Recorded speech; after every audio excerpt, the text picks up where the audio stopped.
안녕하세요. 주변에 제 이야기라고 털어놓을 만한 사람도 마땅치 않고 그렇다고 가만히 있자니 마음 한켠이 갑갑하고 막막해서 누구한테라도 한번 쏟아내보면 마음이라도 풀리지 않겠나 싶어 그렇게 저희 이야기를 한번 사연으로 적어보내보게 되었습니다. 남편과는 연애 결혼을 했어요. 시댁에 처음 인사드리러 갔을 때 들었던 감정은 세상에 이렇게 화목한 가정이 또 어디 있을까 하는 느낌이었습니다. 시부모님도 제게 엄청 잘해줬고요.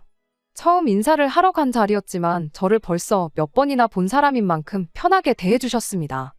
분위기가 얼마나 좋았는지 그냥 그 자리에 저희 부모님도 오시라고 해서 그날 당장 상견례까지 끝내버리고 싶은 생각까지 들었죠. 그때까지만 해도 몇 년도 지나지 않아 이 화목한 가족이 너 죽네 나 죽네 하면서 파탄을 맞게 되는 지경까지 오리라고는 결코 생각조차 하지 못했습니다. 남편보다 2살 많은 신우도 그날 그 자리에 같이 있었어요. 성격도 좋고 배려심 깊은 모습을 보니 앞으로 내 결혼 생활에 있어서 시월드는 없는 거나 다름없구나 확신을 갖게 되었습니다. 적어도 앞에 시 붙는 사람들 때문에 고생할 일은 없겠구나 그런 생각이었죠. 분위기가 좋았던 만큼 몇 주 지나지 않아서 양가 상견례가 있었고 상견례 자리 또한 화기애애하니 좋았어요. 친정 부모님께서도 화목한 집안 분위기가 너무 좋아 보인다며 제가 좋은 집에 시집을 가는 것 같아 마음이 놓이신다며 안도하셨죠. 상견례가 끝난 만큼 결혼 준비도 빠르게 진행되었어요. 그런데 그러다가 그동안 전혀 생각도 못했던 사실을 하나 알게 되었습니다. 그건 바로 남편의 통장 관리를 시어머니가 하시고 계신다는 사실이었지요. 저희 친정 부모님께서는 경제관념을 일찍부터 깨우치는 게 중요하다 하여 제가 어릴 때부터 제 스스로 용돈 관리를 하게 시키셨었거든요. 제가 중학교에 들어갔을 때 제 앞으로 300만 원이 들어있는 통장을 하나 만들어 주셨었어요. 그간 들어온 세뱃돈이며 이런저런 것들을 모아두신 거라면서요. 그리고 그 돈을 그때부터 직접 관리를 하게 시키셨었죠. 워낙 어릴 때부터 내 돈은 내가 직접 관리하는 습관 같은 게 있었다 보니 남편이 32살 나이에도 월급을 전부 부모님께 맡기고 용돈을 타서 쓴다는 사실이 참 신기했습니다. 그런 집들이 드문드문 있다고는 하지만 그게 제 남편 이야기일 거라고는 생각도 못했거든요. 그게 무조건 잘못됐다는 건 아닙니다. 실제로 남편이 모아놓은 돈이 저에 비해서 훨씬 많았거든요. 제가 어려서부터 내 돈을 직접 관리했다 뿐이지 한 달에 딱 필요한 만큼만 용돈을 타서 쓰는 남편이 훨씬 돈을 모으는데 유리했을 테니까요. 남편 또한 그게 보기 드문 경우라는 걸 알고 있었는지 시어머니가 남편 돈을 관리해주게 된 경위에 대해서 설명해줬어요. 어렸을 때 아버님이 평생 같이 일을 해온 동업자분한테 사기를 당해서 집이 한번 폭삭 주저앉을 뻔 했던 적이 있었답니다. 그때 시어머니가 아버님한테서 경제권을 가져왔고 어찌저찌 그때 생긴 빚도 다 갚아내고 말 그대로 집안을 다시 일으켜 세우셨다고 해요. 그때부터 온 가족 경제권은 시어머니가 갖고 관리를 하게 되었다고 합니다. 신우 또한 아직도 시어머니께 모든 돈 관리를 맡기고 있고 누나가 모아놓은 돈은 자기보다 훨씬 더 많다면서 동시에 시어머니와 신우 자랑까지 저한테 해주더군요. 남편이 모아놓은 돈이 워낙에 넉넉했다 보니 결혼 준비하는 데 있어서 그렇다 할 어려움은 없었는데 한 가지 고민이 있었습니다. 결혼을 하고 나서도 시어머니한테 경제권을 위임하고 싶지가 않았거든요. 실제로 한번 남편과 의견 다툼을 하기도 했었어요. 결혼하고 나면 월급 관리는 어머니에게 맡기고 싶다는 식이었죠. 그것만으로도 어이없는데 심지어 제 월급까지도 시어머니한테 관리를 맡기고 우리는 용돈을 타서 생활하면 어떻겠냐고까지 말을 해왔거든요. 하지만 당장 결과물만 가지고는 남편을 이길 방법이 제겐 없었습니다. 비슷한 기간을 일했는데 모아놓은 돈은 남편 쪽이 월등히 많았었다 보니 누구한테 맡기는 게 더 합리적이냐는 질문에 제가 대답을 할 수 없었어요. 하지만 상식적으로 생각해보면 그게 결혼 전이니까 가능했던 일이지 결혼하고 나서도 시어머니가 결혼해 나간 아들 돈을 좌지우지하는 건 그림 자체가 말도 안 되는 거잖아요.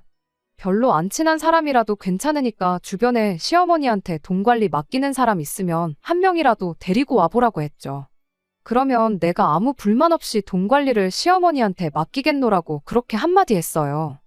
혹시나 진짜 만에 하나 그렇게 하는 사람이 있을 수도 있을까봐 몇 날 며칠 맘고생을 했는데 다행스럽게도 그런 사람은 단 한 명도 없었습니다. 인터넷에 찾아봐도 사람들이 다 제정신이냐, 그 나이 먹고 엄마한테 돈 관리 맡기고 싶냐 하는 쓴소리만 듣고 많은 시기였죠.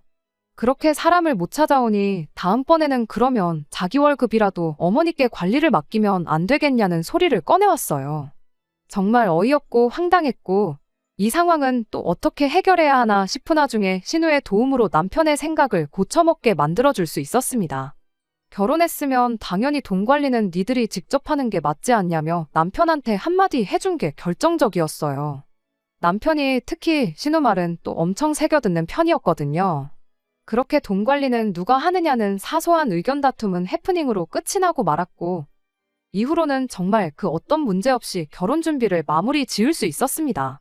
그렇게 저희는 식을 올리게 되었고 결혼 생활을 시작하게 되었습니다. 신혼여행 다녀오고 시댁에 인사를 드리러 갔을 때 일이에요.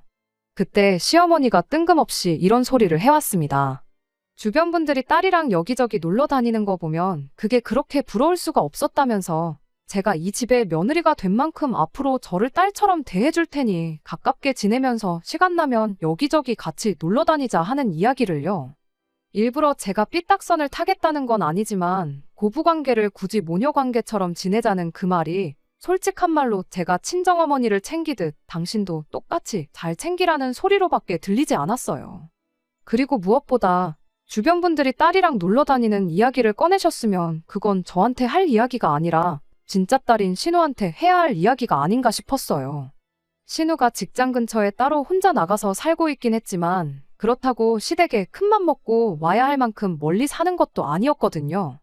진짜 딸을 바로 옆에 두고 왜 굳이 저를 딸처럼 대해주면서까지 같이 어딜 놀러 다니려고 하시는지 저는 도무지 이해가 가질 않았습니다.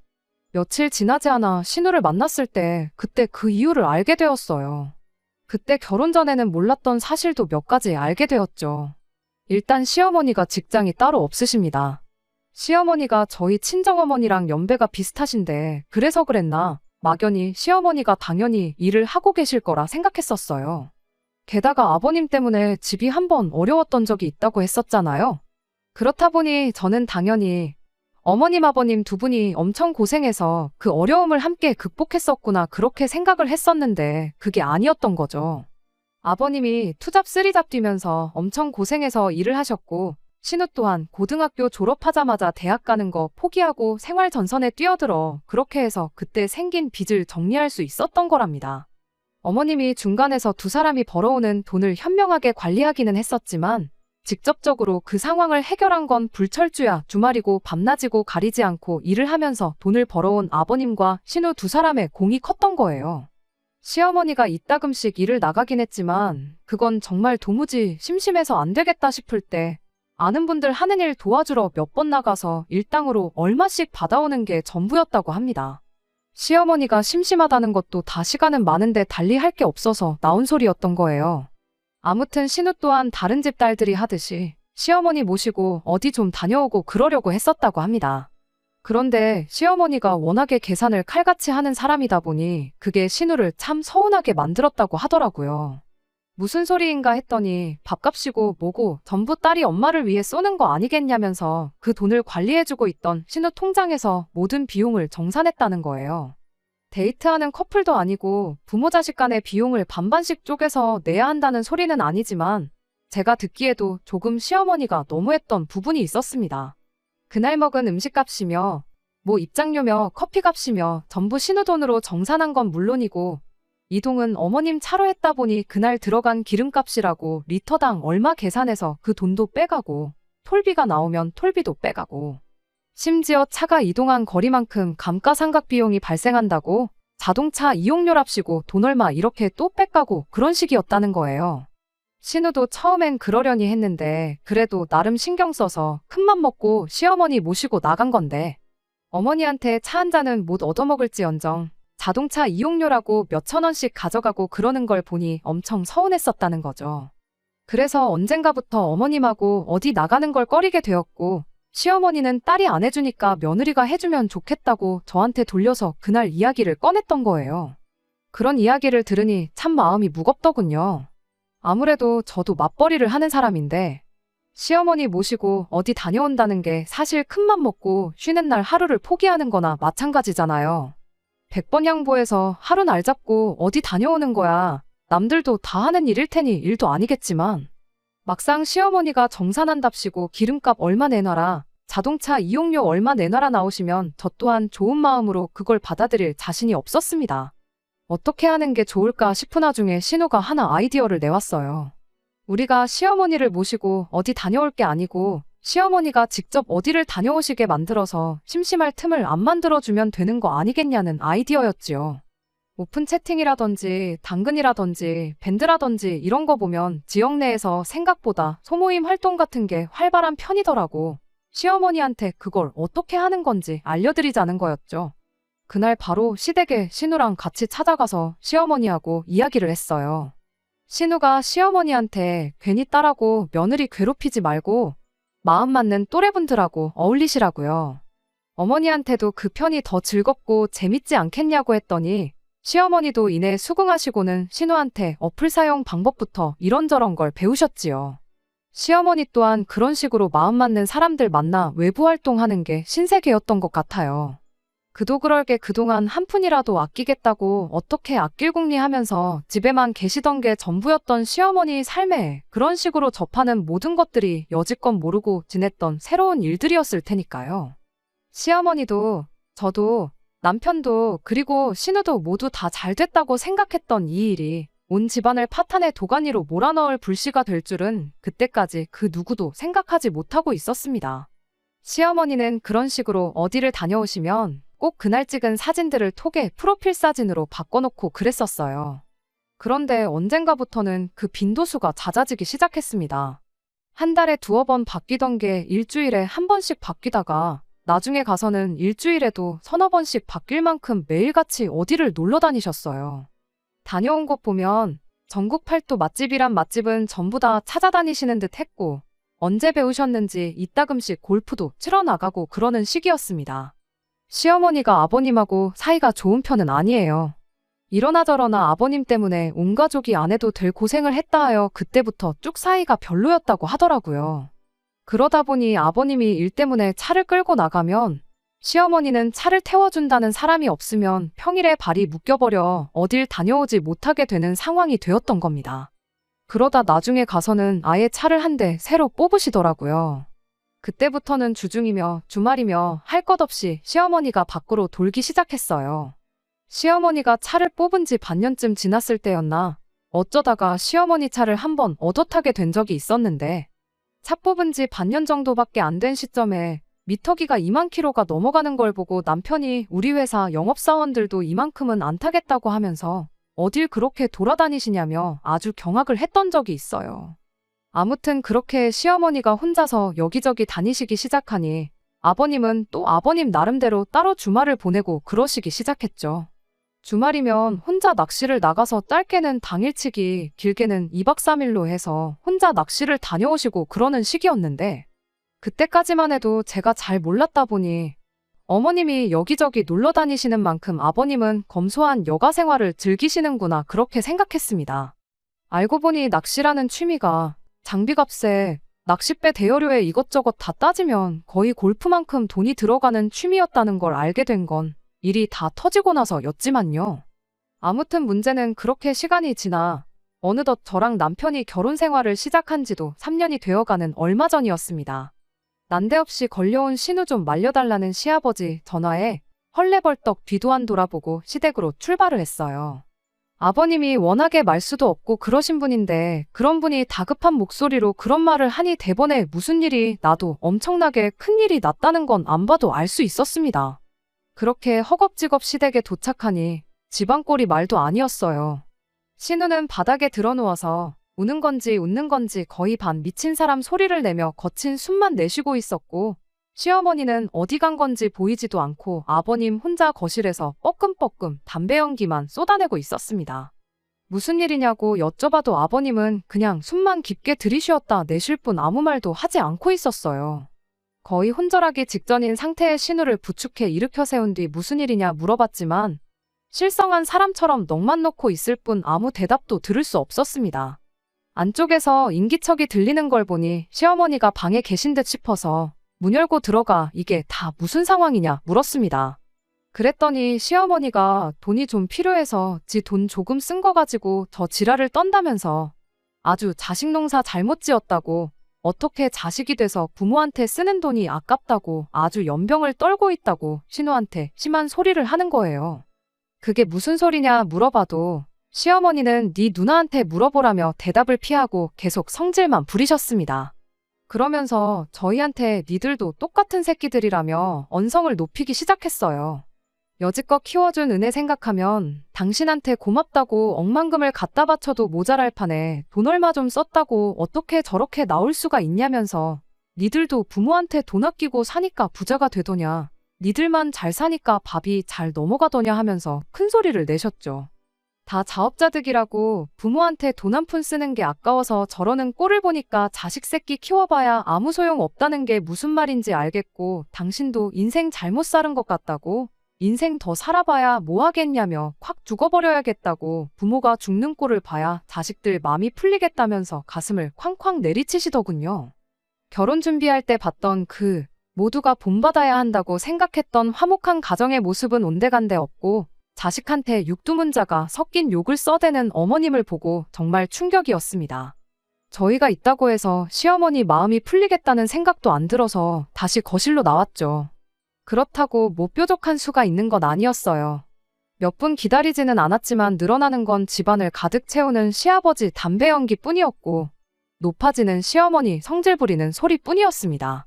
달리 저희가 왔다고 해서 뭐가 해결될 기미는 보이지 않아서 그냥 돌아가는 게 낫겠다는 생각이 들어 자리에서 일어났어요. 그런데 또 신우를 저렇게 두고 가기는 뭐해서 신우를 부축해 나와 저희 집으로 데리고 갔습니다. 집에 도착해 신우한테 따뜻한 차 한 잔 내어주고 신우가 안정을 되찾기를 기다리고 있었어요. 어느 정도 시간이 지나고 나서 남편이 신우한테 대체 엄마가 누나 돈을 얼마를 썼길래 그러는 거냐고 말을 꺼냈죠. 신우가 반쯤 자포자기한 심정으로 대답을 하더군요. 땡전 한 푼 남기지 않고 몽땅 다 써버렸다고요. 저도 남편도 그게 진짜냐고 몇 번을 확인했어요. 듣고도 믿을 수가 없는 말이었거든요.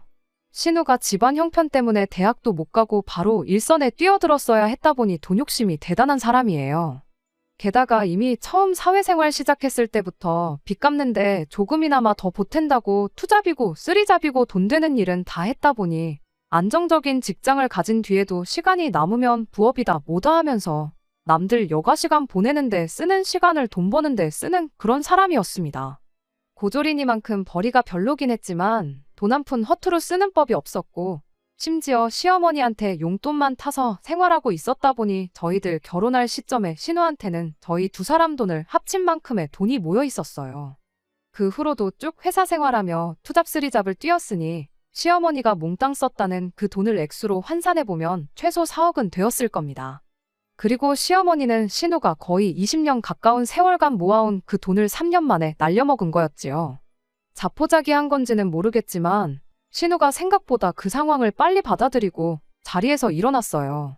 이렇게 신세한탄해봐야 없어진 돈이 돌아오는 것도 아니지 않냐고 그냥 새로 시작하는 마음으로 내일부터 다시 열심히 살아야겠다며 괜히 안 좋은 모습 보여줘서 미안하다고 한마디 하고 집으로 돌아가더군요. 한 번 모았는데 두 번은 못 모으겠냐며 아무렇지도 않다고 강한 척하긴 했지만 실은 속이 얼마나 타들어가겠나요. 저는 아마 평생을 가도 그 기분을 이해할 수 없을 만큼 큰일인데 말이에요. 그리고 제가 보기에도 신우가 그렇게 안쓰러울 수가 없었는데 누나를 그렇게 잘 따르던 남편은 또 오죽했겠나 싶었습니다. 하지만 이 사건이 저희 결혼 생활에까지 영향을 끼칠 거라곤 생각도 못했어요. 신우가 그렇게 된 걸 보고 한편으로는 그래도 결혼할 때 남편 경제권을 가지고 온 건 정말 잘한 일이구나 그렇게 생각을 했었습니다.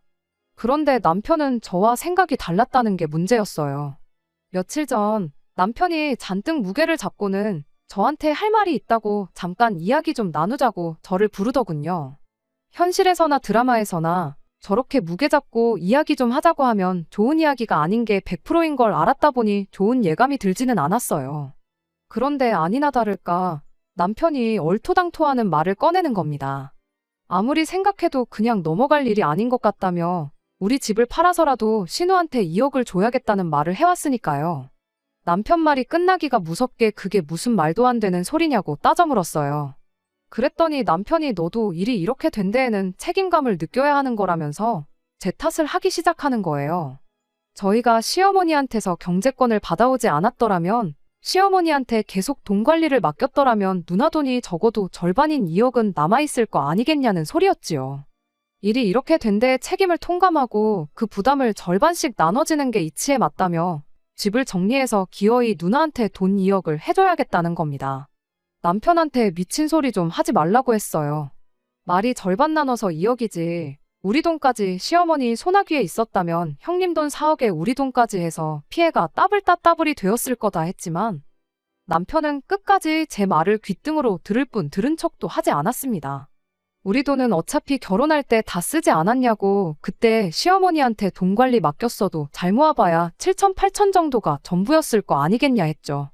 계산이 그렇게 되나 싶었는지 남편이 잠깐 생각하다가 어머니가 돈 관리를 해주셨으면 아마 1억 5천은 모았을 거다 하면서 그럼 못해도 신우한테 1억 5천은 줘야겠다며 끝까지 신우한테 돈을 줘야겠다고 그 고집을 꺾지 않는 거예요. 저는 죽어도 그렇게는 못하겠다고 남편을 말렸지만 남편은 끝까지 저렇게 신우를 내버려 둘 수 없다며 고집을 부렸고 나중에 가서는 그럼 저랑 이혼을 불사해서라도 신우한테 돈을 주겠다는 말까지 꺼내왔습니다. 결혼할 때 남편이 더 많이 해오긴 했지만 그래도 자기가 이혼하자고 하는 거니 재산 분할 절반을 해주겠다고요.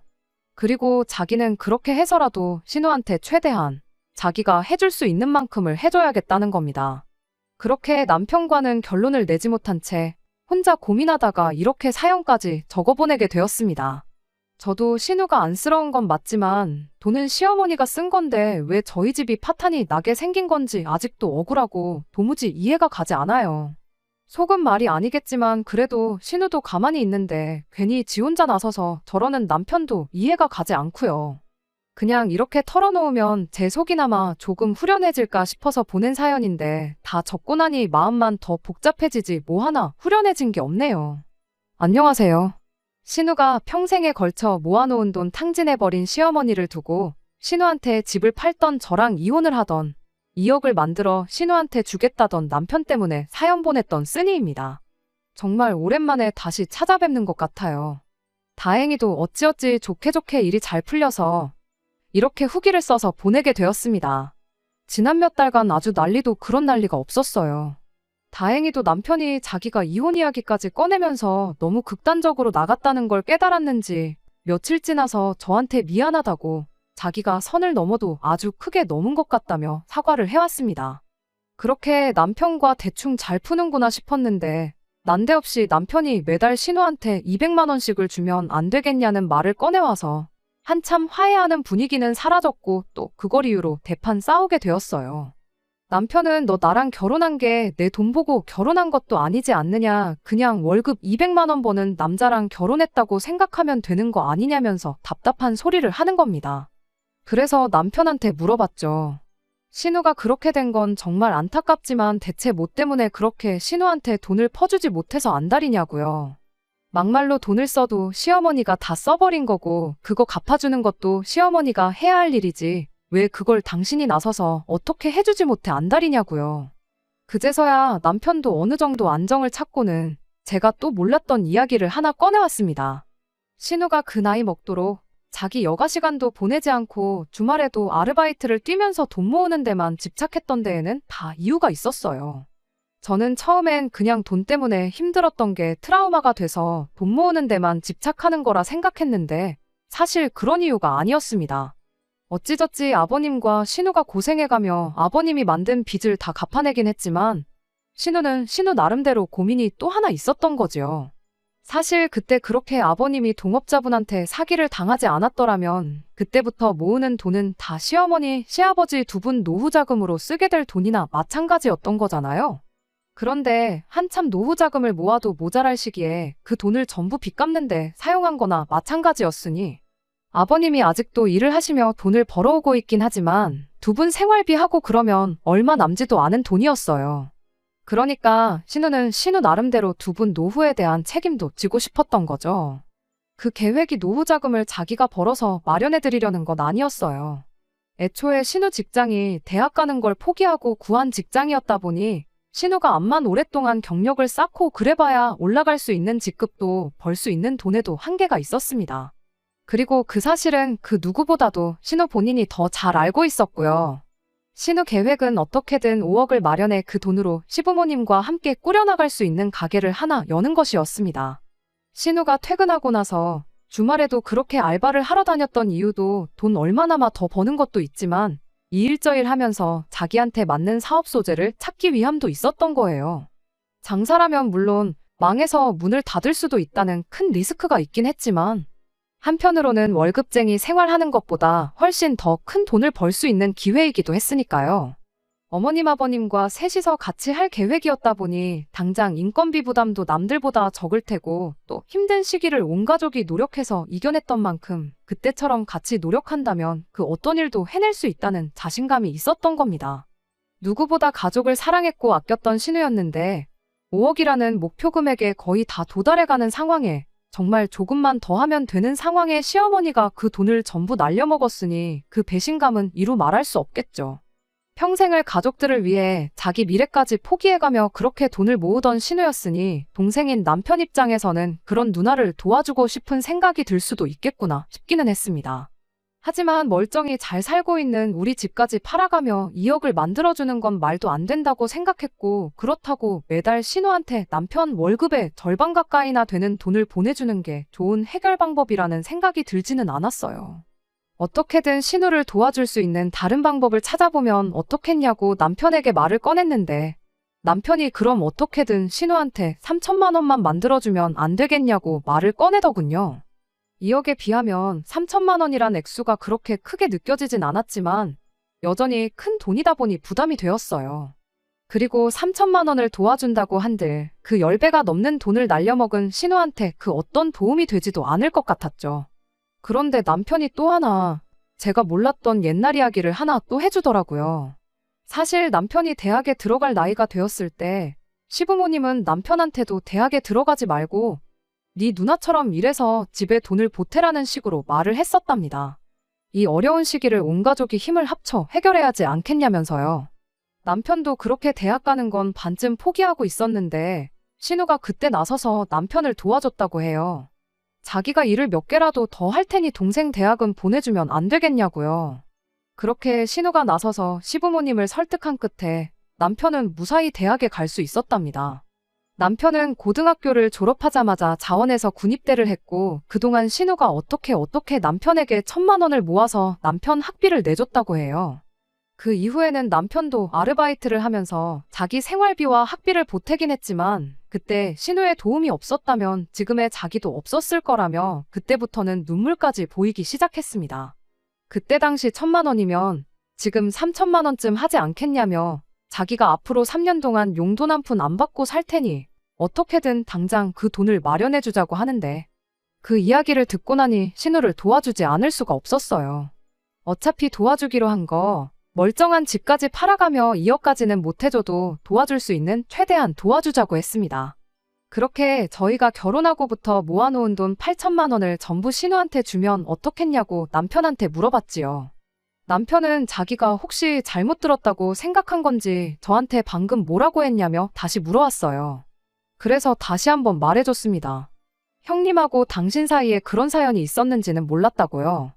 당신이 가장 힘들었을 시기에 신우가 당신을 도와줬는데 그냥 넘어가는 건 아닌 것 같으니 대신 우리 결혼하고 나서 모아놓은 8천만 원을 신우한테 주자고 했죠. 돈은 다시 모으면 되는 거지만 은혜는 때를 놓치면 갚을 수 없는 것 같다고요. 그렇다고 해서 집 팔아서 2억을 해주겠다느니 이혼까지 불사하겠다느니 형님한테 월급의 절반을 주겠다느니 헛소리 짓거린 건 용서해줄 생각 없으니 앞으로 결혼 생활하면서 만회하라고 했어요.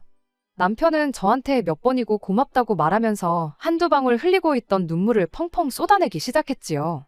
그렇게 저희는 그 주 주말이 돼서 신우네 집으로 향했고 신우에게 이 이야기를 꺼냈습니다.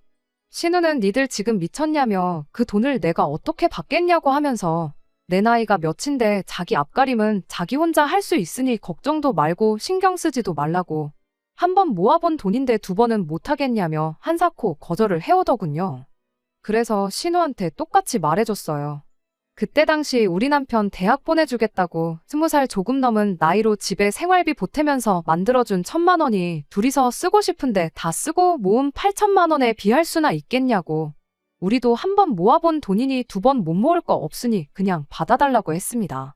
사실 돈만 준비했던 게 아니에요. 저희 친정부모님이 노후 대책으로 상가 몇 개를 가지고 계시는데 마침 그중 하나가 올해 말까지만 장사를 하고 다른 곳으로 옮겨가게 되었거든요.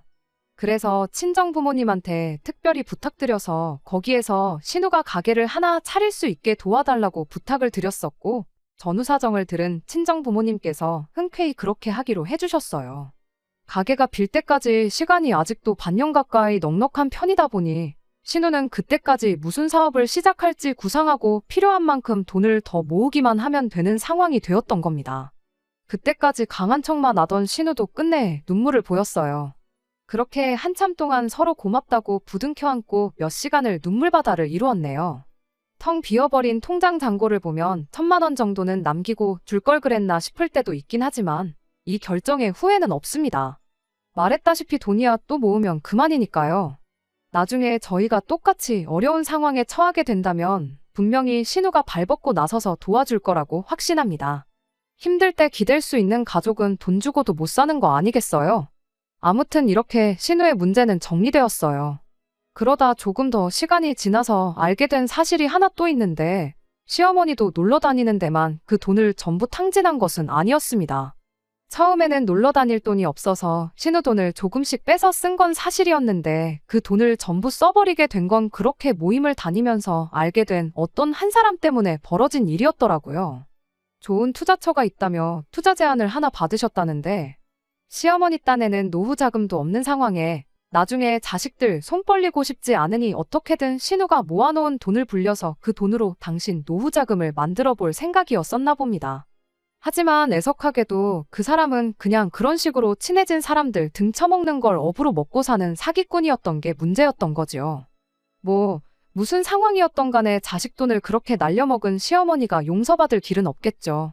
과거에 아버님이 거의 20년 세월을 함께해온 동업자분한테 크게 사기를 당했을 때 시어머니가 그 인간의 뭘 믿고 돈을 내준 거냐며 사기당한 아버님을 그렇게 질책을 했었다 해요.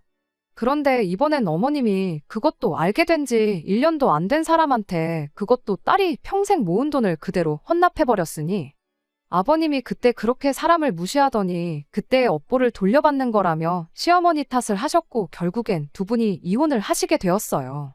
어머님이 놀러 다닌다고 그때부터 똑같이 노후 자금 생각 안 하고 밖으로만 돌던 아버님 또한 잘한 건 없다고 생각하긴 하지만 그래도 시어머니와 이혼하면서 분할받은 재산 중 일부를 신우한테 증여해주고 지금은 혼자 방 한 칸 얻어서 지내고 계십니다. 아버님이야 그동안 집에 빚 만든 거 책임진다고 정말 안 해보신 일이 없을 정도로 경험도 많고 생활력이 강하신 분이지만 평생 집에서 살림만 해오신 시어머니가 혼자서 어떻게 얼마 안 되는 분할받은 재산으로 살아가실지는 모르겠어요. 신우도 이번 일을 계기로 두 분과는 완전히 따로라고 선을 그은 것 같은데 물론 부모 자식 관계가 그렇게 쉽게 무자르듯 끊어낼 수 없는 것이니만큼 앞으로 어떻게 될지는 잘 모르겠지만 한동안은 그렇게 쉽게 자식 돈을 탕진해버린 걸 후회하면서 살게 되실 거라는 건 자명한 사실이네요. 끝까지 들어주셔서 감사합니다. 오늘의 사연은 여기까지입니다. 구독과 좋아요, 알람 설정 부탁드리고 더 좋은 사연으로 다시 찾아뵙겠습니다. 감사합니다.